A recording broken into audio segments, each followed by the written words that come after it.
როგორც მოგხსენებათ, 1 ოქტომბრის საპარლამენტო არჩევნების შემდგომ დაიწყო საქართველოში ხელისუფლების გადაბარების პროცესი, რომელიც ცენტრალური ხელისუფლების პარალელურად ბევრისთვის შეიძლება ითქვას მოულოდნელად გავრცელდა ადგილობრივი თვითმმართველობების დონეზე თითქმის მთელი ქვეყნის მასშტაბით და სწორედ ამიტომაც ჩვენი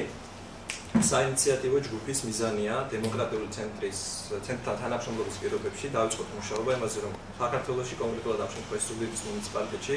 გაძლიერდეს მოქალაქეთა ჩართულობა თვითმმართველობის ორგანოთა საქმიანობაში,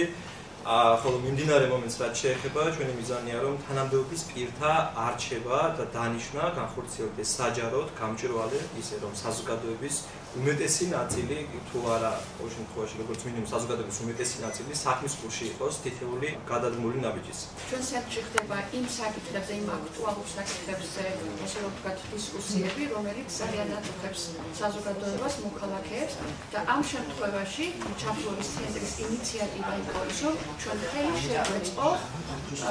ზუგდიდის მუნიციპალიტეტში გამგებლის თანამდებობაზე კანდიდატების შეხვედრა სამოქალაქო საზოგადოებასთან. და სწორედ აი ამ მიზნით დასაწყისში ჩვენ გავერთიანდით, ანუ ერთმანეთი გავაძლიერეთ დემოკრატიული ჩართულობის ცენტრმა და